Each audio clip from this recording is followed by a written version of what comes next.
네, 반갑습니다. 저는 농촌경제연구원의 성명한입니다.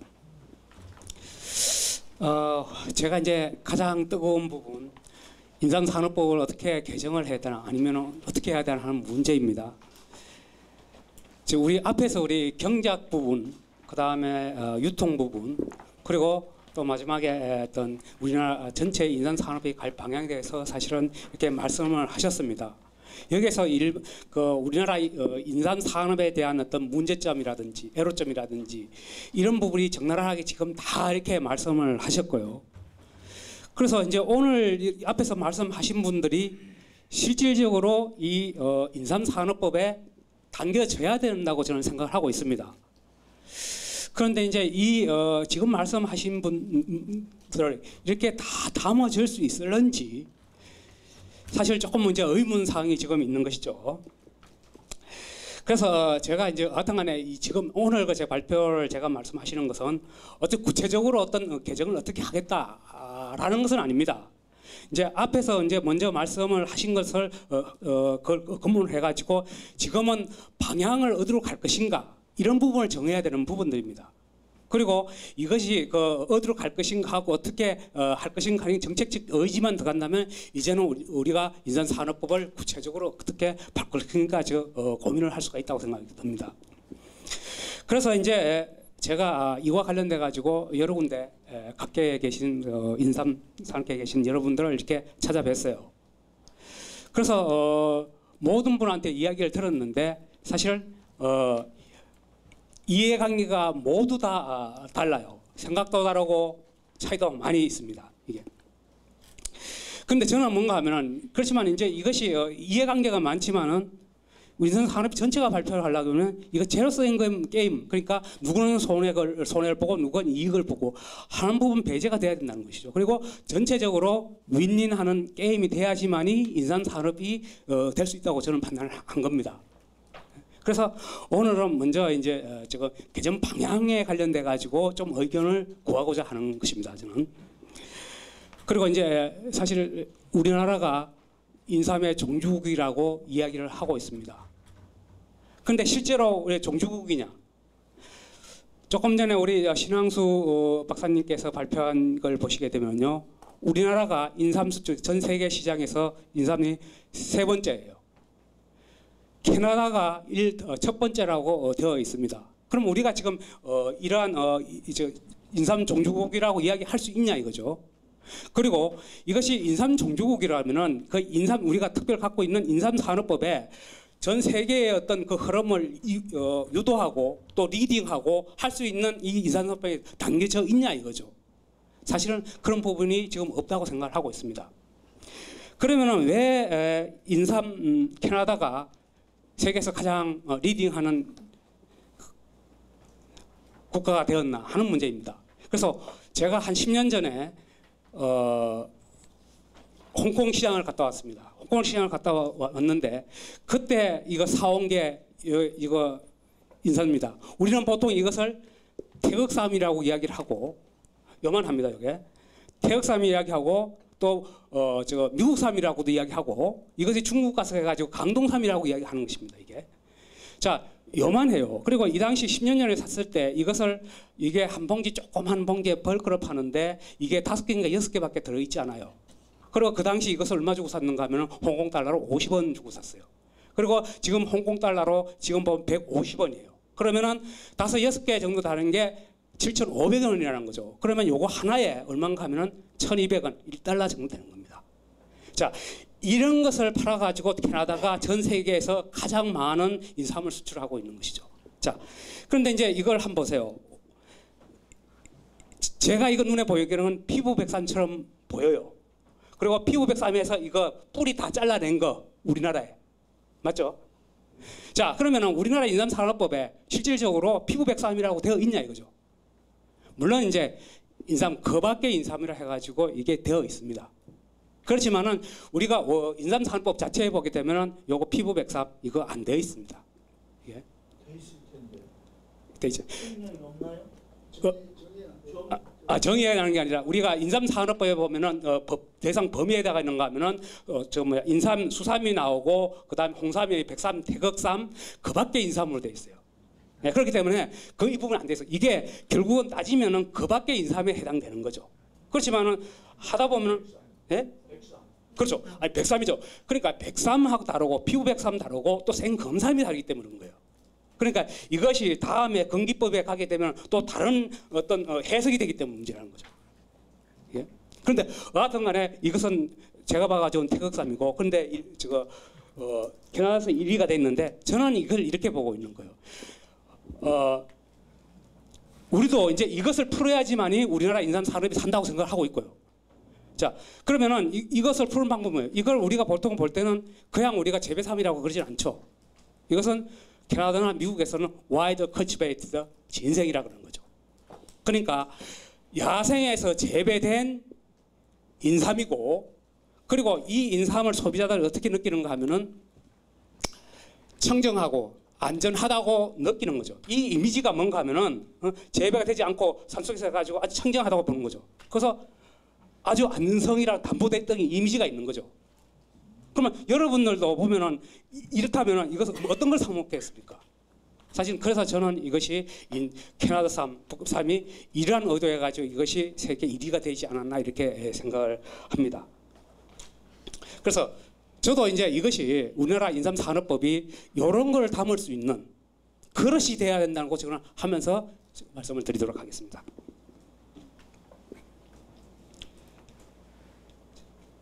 자, 이제 인삼의 어떤 대내적인 환경 변화입니다. 이제 이 자료는 우리 전창권 박사님이 했던 부분에 대해 일부를 발췌한 부분인데요. 그냥 간단히 설명됐기 때문에 간단히 말씀드리면 하여튼 대내적인 여건을 보시게 되면은 이거 지금 다 인삼산업이 위축되고 있다는 거 다 알고 계시죠. 생산량 줄어들죠. 그다음에 사실 또 홍삼 위주로 많이 수출돼 있는데 사실 인삼 수출 전반적으로 다 감소가 되고 있죠. 그다음에 그럼에도 불구하고도 인삼 관련돼 있는 소비 패턴이 이렇게 지금 변화되고 있죠. 그런데 이제 이러한 변화들이 지금 인삼산업법의 단계가 이렇게 정할 수 있게끔 이게 인삼산업법에 지금 되어 있어야 되는데 이런 부분을 참 받아들이기가 대응하기가 어렵게 지금 인삼산업법이 되어 있는 부분이죠. 그 다음에 대외적인 환경입니다. 자, 앞에서도 말씀을 하신 부분입니다. 세계 시장은 아주 치열하게 경쟁하고 있고 성장을 하고 있습니다. 인삼 시장이 자꾸 커지고 있죠. 그럼에도 불구하고 우리나라 인삼 시장이 홍콩 시장이라든지 세계 시장에서 하락률이 계속 줄어들고 있는 거죠. 특히 이제 또 앞에서 말씀을 하셨는데 중국의 인삼 산업 정책이 지금 활발히 전개되고 있습니다. 특히 동북 삼성에서요. 지금 중국이 2위밖에 되지 않아요. 그런데 이것이 완성이 된다 그러면 또 새로운 또 지각을 나타낼 부분이거든요. 그리고 인삼 시장이 이렇게 급속히 이렇게 재편되고 있다는 것입니다. 지금. 그래서 저희들이 그러면 이제 우리나라 지금 인삼 산업이 지금 이 상태에서 계속 간다면은 2025년도는 어떻게 될까 이렇게 시뮬레이션을 해봤습니다. 그랬더니 지금 이때 이것이 이제 평균입니다. 2013년부터 2015년까지 평균이고요. 저희들이 이제 시나리오를 짜가지고 이걸 한 겁니다.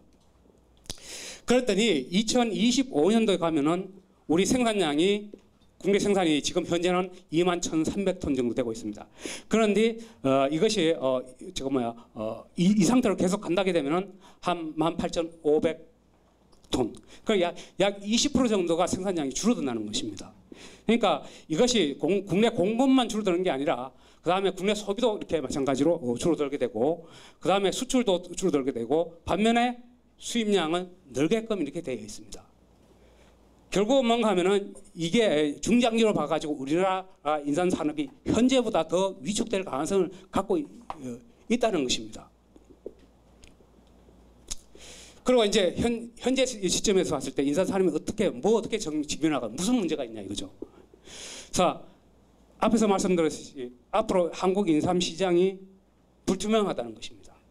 봐가지고 왜냐면 위축되고 또 어떻게 변할지도 모르고 그 다음에 보시게 되면은 새로운 이제 소비자의 트렌드가 나타나는 부분이 있습니다. 뭐 새싹 인삼이라든지 수경 인삼, 뭐 흑삼, 그 다음에 새로운 많은 이렇게 제품들이 출시되고 있습니다.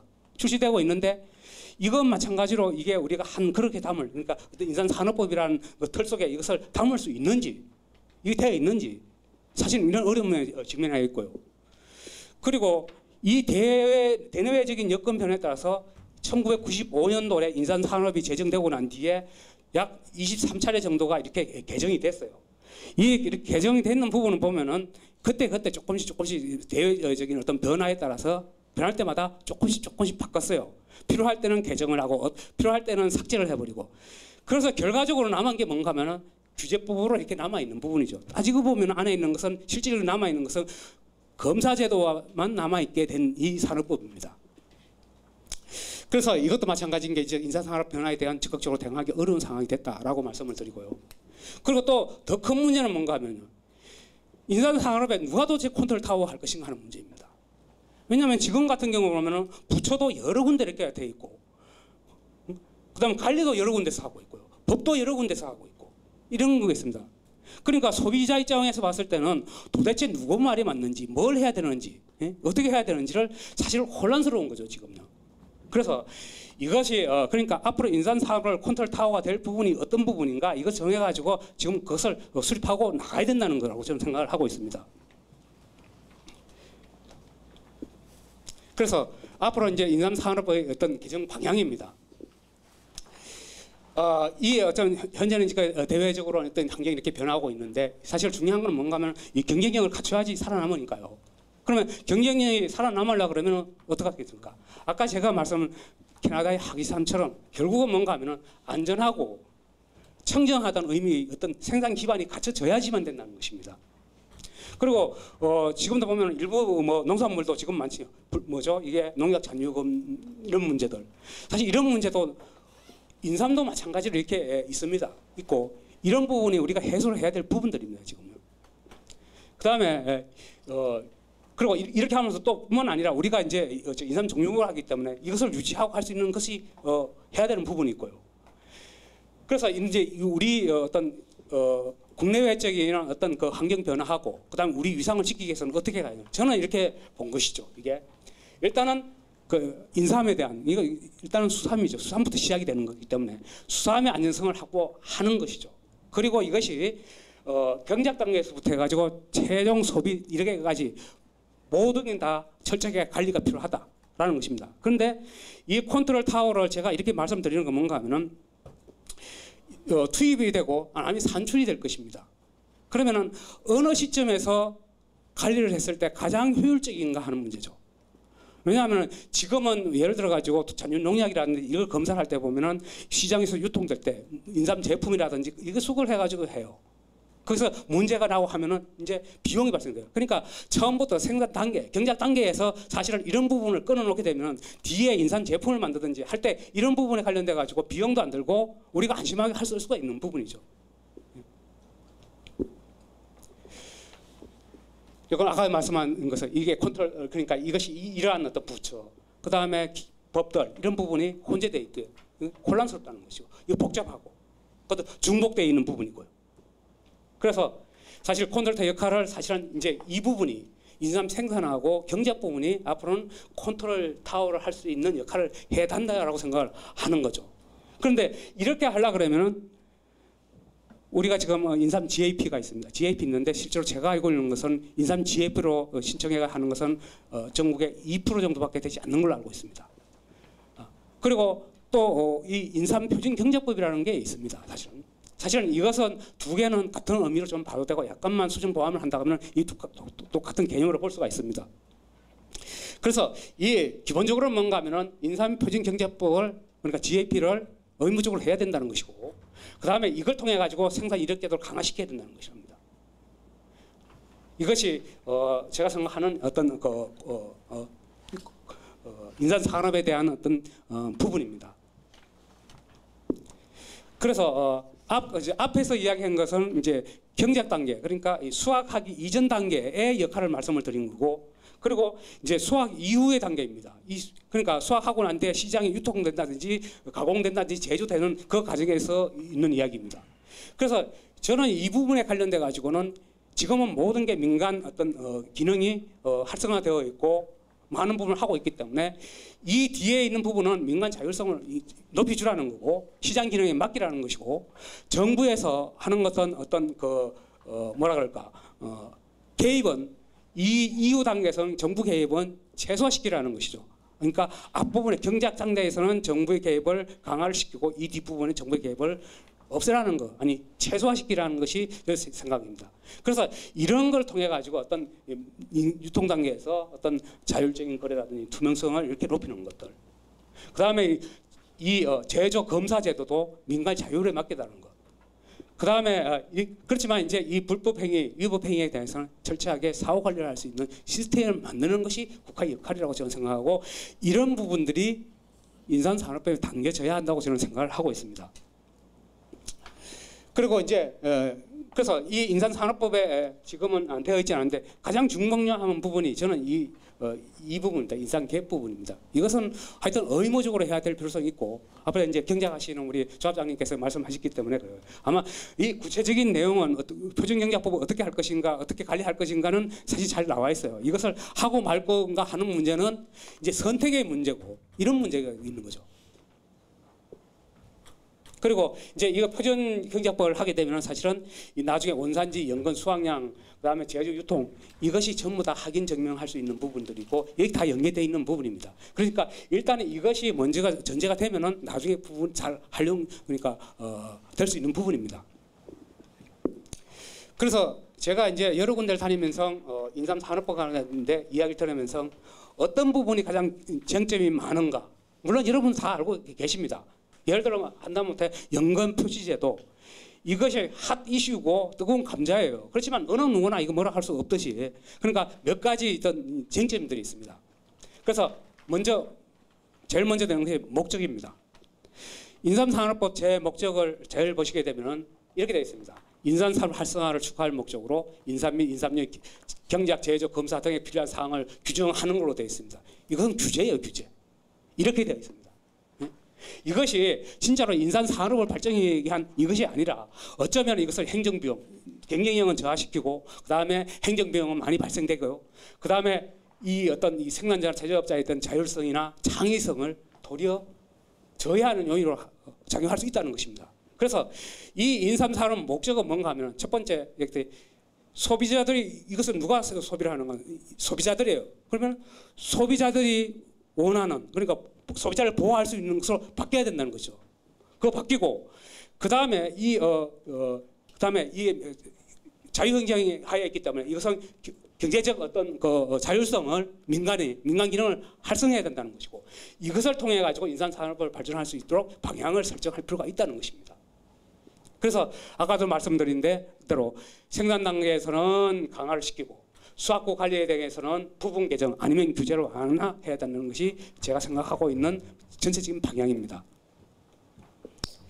그 다음에 이제 정의의 문제입니다. 인삼산업법의 정의가 됐으면 아까 전에도 이제 생건삼 이런 문제가 되어 있는 부분이 또 하긴데요. 지금 인삼산업법에 보게 되면 현재 인삼은 오갈피 나무과 인삼 속 식물로 정의하고 있습니다. 그렇게 이렇게 정의하고 되면은 아마도 이게 일본의 죽절삼 같은 거 아니면 중국의 어떤 다른 전칠삼이라든지 이런 부분이 해당될 수가 있을 수가 있습니다. 이게 왜냐하면 속은 제가 알기로 인삼 속을 갖기 때문에 그러니까 이 인삼산업법 정의에는 분명하게 이것이 고려 인삼이라는 것을 정의를 정확히 박아야 된다는 거죠. 그게 정확히 뭔가 파낙스, 진생, 메이어 뭐 이런 게 있지 않습니까? 이렇게 해야 될 거 있고요. 그 다음에 인삼산업법이를 하는데 인삼산업법에 관련돼 가지고는 정의가 없습니다. 안에서는. 그러니까 그렇기 때문에 다른 법들하고 이렇게 상당히 충돌되는 부분이 있고 그다음에 중복되는 부분이 생기라고 저는 생각을 하고 있어요. 그래서 인삼산업이 무엇인지 관련돼 가지고 정의를 추가해야 된다는 것이죠. 물론 이제 제가 보기에는 인삼산업 인삼과 인삼류 어떤 이 전체적인 이런과 관련돼 있는 것이 진흥하는 사업이다라고 이야기를 할 수는 있을 거라고 생각을 합니다. 그렇지만은 현재의 어떤 그 인삼산업법에서는 이러한 부분들이 정의가 되지 않고 지금 되고 있는 부분입니다.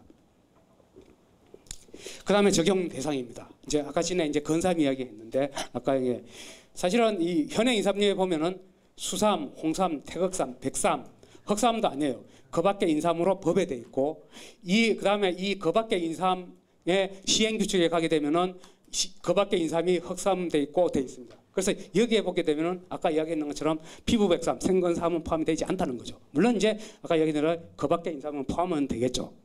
그리고 이거 우리는 보통 이제 이게 건삼이라고 하는데 이 건삼은 사실은 백삼, 피부 백삼, 생건삼 이렇게 봐야 돼요. 이게 백삼 같은 거 이렇게 좀 긁어내서 하는 부분이 있고 그 다음에 피부 백삼은 그대로 말린 거고 하여튼 이 건조하는 방법에 따라서 조금 다른 거거든요. 그런데 다른 법에 따라서는 이거 백삼으로 되어 있기 때문에 피부 백삼으로 한 것은 또 다른 또 규정이 적용될 수 있는 부분들입니다. 그러니까 이런 부분도 이렇게 서로 또 정리를 내려야 될 거고요. 근데 이제 사냥삼입니다. 이게 이제 2015년도 인척법에 가지고 임업진흥촉진법입니다. 이거에 대해서 사냥삼이 이렇게 돼 있고요. 했는데, 근데 여기도 나중에 똑같은 문제가 또 발생될 거라고 생각하고 있습니다. 이 사냥삼류가 있는데 저는 이게 사냥삼류라고 이야기를 했습니다. 사냥삼을 가지고 건삼을 만든다든지, 사냥삼을 가지고 홍삼을 만들다는 경우, 이제 이럴 경우는 지금 법에 없습니다.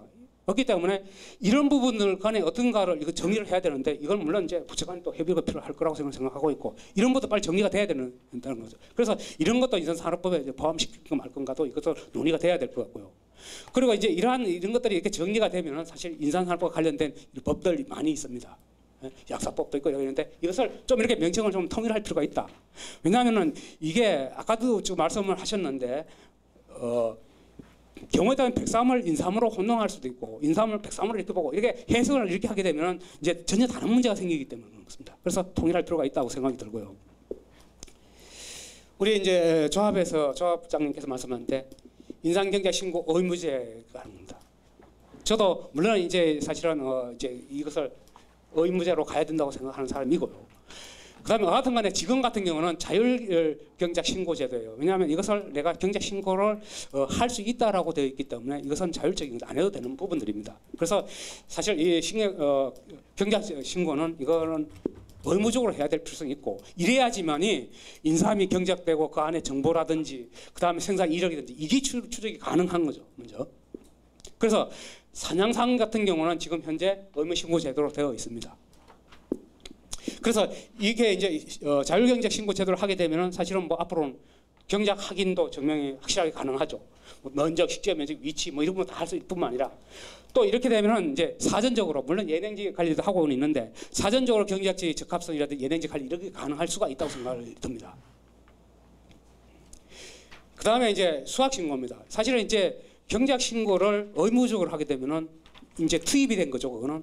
그럼 나는 출구에도 뭔가가 있어야 될 거라고 저는 생각을 하고 있고요. 그렇다면 이것은 수확신고도 확실히 해야 된다는 거죠. 수확신고를 해야 되고, 수확신고는 확실히 하고, 또 제가 생각하는 것은 수확량 자율신고제를 도입할 필요가 있지 않나 이렇게 생각하고 있습니다. 이제 이 말은 여기 뭐라고 하면은 어차피 이제 인삼을 다 심는 다음에 경작 의무로 한다면은 이제 뭔가가 내가 판매를 하든 안 하든 간에 내가 언제쯤 해가지고 채굴을 하겠다 이건 신고를 해야 된다는 거죠. 그래야지만 그 밭에서 이제는 없었다는 것이 되니까. 그래서 경우에 따라서는 단순 어떻게 수확한다는 것도 되고요. 또 하나는 경작신고 의무자해서 임금 수확량하고 유통하는 증명하는 것이 있어야 될 거라고 생각합니다.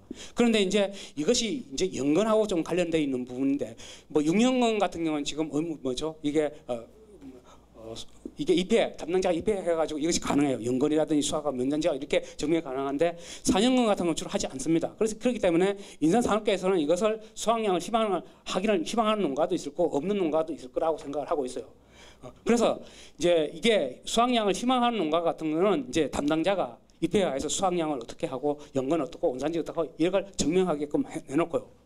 그 다음에 이제 이거 수확량 확인은 늘 이제 비농가는 확인하기를 수확량 확인을 해야 되는데 그렇지만 이게 구체적으로 뭔가 하지 않는 농가, 희망하지 않는 농가는 이렇게 하자는 거죠. 경제가 수확량을 자율 신고를 하라는 거죠. 그러니까 서면으로 내가 그 밭에서 인삼을 채굴 했는데 몇 킬로를 채굴했습니다 하고 신고만 하라는 거죠.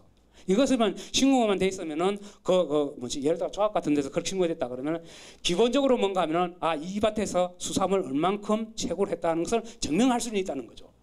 예? 원하지 않더라도. 예.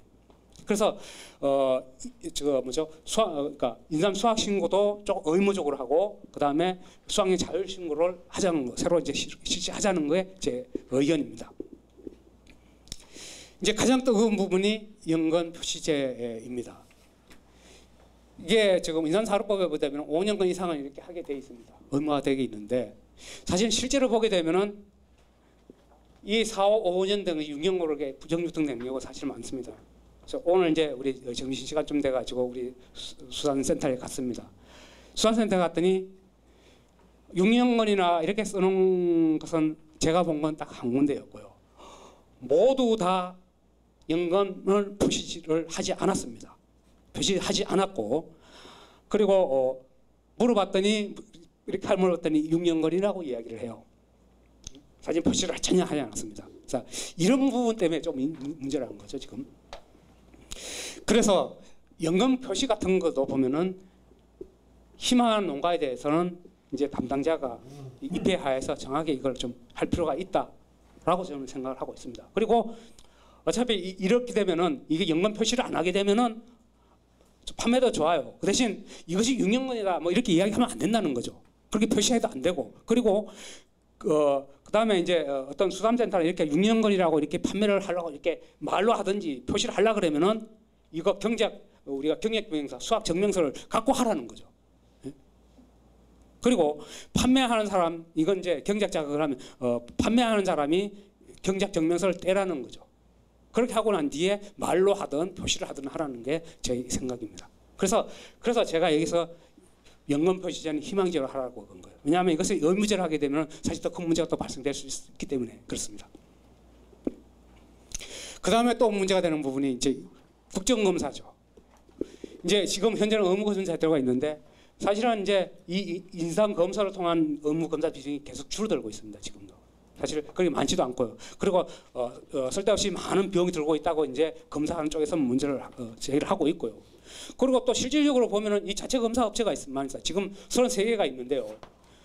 상당히 많은 부분을 지금 검사하고 있는 게 인상공사고, 그다음에 또 그다음이 뭔가 하면은 큰 기업체에 있는 그 자체 검사 다 갖고 있고, 그다음에 조합, 인삼조합에서 다 갖고 있습니다. 자체 검사 다 하고 있습니다. 그렇기 때문에 이 국정검사, 이것도 의무검사제도 사실은 이게 유명하게 무시를 하고 있는 부분들이에요. 그래서 이 부분도 사실 폐지를 하든지 아니면은 어떤 희망하는 경우만 할 필요가 있다고 생각되고, 그리고 지금 품질 관련해서 자체 검사하는 기관이 있기 때문에 그걸 통해서도 이 검사는 충분히 할 수 있다고 지금 판단이 되고 있고요. 그래서 이런 부분들은 조금 폐지하는 것도 생각을 해볼 필요가 있다라고 생각이 듭니다. 그다음에 이제 유통 간행입니다. 인삼산업법에 되면 이게 등급을 딱 이렇게 해서 이게 천산지사 만상하면 이렇게 하라고 이렇게 돼 있는 부분입니다. 딱 10지, 30지, 50지 이렇게 규정이 돼 있어요. 그런데 뭐 제가 뭐 5지를 팔고 싶고 아니 15지를 팔고 싶으면은 있지 않습니까? 이런 경우도. 그러니까 이런 것들은 스스로 자체 기관에서 품질 관리를 스스로 할 수 있게끔 넘겨둘 필요가 있다고 생각하는 거죠, 저는. 그리고 앞에서도 말씀했는데 이러한 정근대적인 어떤 그 유통 거래 단계 이걸 개선을 해야 되는데 이 우리나라도 미터법을 지금 도입했지 않습니까? 왜 킬로그램 그램이 있는데 이걸 계속하는지. 왜냐하면은 수산센터에 지금 가면 750g 차에 이렇게 팔고 있습니다. 사실 750g 이게 계산하기도 힘들어요. 뭐 100g당 얼마다 이거 계산을 하려고 하니까요. 그러니까 기본적으로 뭔가 하면은 이 표시제, 미터제 이것을 표시하면서 이건 의무화시키고 필요하다면은 가량적으로 그래 쓰라는 거죠. 기본이 뭔가 하면은 미터제는 써야 된다는 거죠. 이거 기본이 돼야 되는 것이고. 그리고 이제 이 인산유 제조에 관한 부분입니다. 이 식품공정 이외 인삼 제품에 대한 하부 교육 규정이 있습니다. 이것을 매일 다 등록을 해야 되는데 이럴 필요는 저는 없다고 저는 생각하고 있습니다. 왜냐하면은 이제 이것이 인삼이 어떤 새로운 성장 동력이 되려고 그러면은 다른 제품들, 다양한 제품들 많이 만들어야 되는데 이때마다 식품 공정에다가 올린다 그러면 이것은 하기가 어렵죠. 그러니까 이런 하위 교육 같은 경우는 제열사가 자율적으로 이렇게 할 필요가 있다는 거죠. 그리고 자율적으로 하는데 여기다 보면 이제 성분이었다든지 함량이었다든지 뭐 무게였다든지 이런 부분만 좀 표시를 해주고 정확히 해주고 그냥 이것도 마찬가지로 제주도 민간 자율로 가야 되는 게라고 저는 생각을 하고 있습니다. 일단은 이제 물론 이제 인삼산업법에서 고쳐야 될 것 아니면 개정해야 될 것들 이게 무수히 많을 겁니다. 그런데 지금 가장 핫 이슈가 되는 부분이 몇 가지 있는데 이런 부분들이 사실은 앞으로도 좀 정리가 돼야 될 부분이고, 그리고 이런 부분은 좀 이렇게 의견이 좀 수렴될 필요성이 있다고 생각이 듭니다. 그리고 이제 마지막으로 제가 말씀드리고 싶은 게, 아까 이제 캐나다가 1위가 됐고 이 1등이 됐다고 말씀을 드렸으면, 그러면은 캐나다가 1등이 된 게 하루아침에 됐다고 생각하나요? 저는 그렇게 아니라고 생각하죠. 우리는 모르지만은 캐나다는 정확하게 1980, 그러니까 19세기 말부터 인삼을 생산을 하기는 했어요. 그리고 이것이 본격적으로 미국에서 하기삼이 캐나다에서 본격적으로 시작된 게 1970년도 중반 초반쯤이 되고요. 그리고 그것이 40년 동안 와가지고 이 하기삼이 전 세계 시장에 선도하게 된 것이죠. 자, 그러면은 우리나라 고려인삼은요, 뭐 고려시대 때 시작 따지면은 우리는 1500년이 된 거예요. 1500년의 인삼을 명성을 갖고 있는데, 얼마 전까지 해도 우리가 전 세계에서 제 1등이라고 이야기를 했어요. 그런데 이제 지금 3등에 가 있고, 그리고 이렇게 간다 그러면은 우리 인삼이 하루아침에 어떻게 될지 사실 잘 몰라요. 저는 제 생각할 때. 우리는 좀 이것을 조금 심각하게 받아들여야 될 필요성이 있다고 생각하고요. 그래서 제가 쭉 이렇게 이제 업계를 쭉 돌아다니면서 보니까는 사실은 업계마다 생각들이 좀 차이가 많이 있어요. 사실 이런 부분들을 어떻게 모을 것인지 의견을, 제 생각에는 하여튼 인삼 산업계에 계신 분들 전부 머리를 맞대고 참 지혜를 좀 짜내야 되지 않을까 이렇게 생각을 합니다. 그래야만이 인삼 산업의 개정이 되고 인삼 산업이 가는 방향이 정해질 거라고 생각합니다. 네, 감사합니다.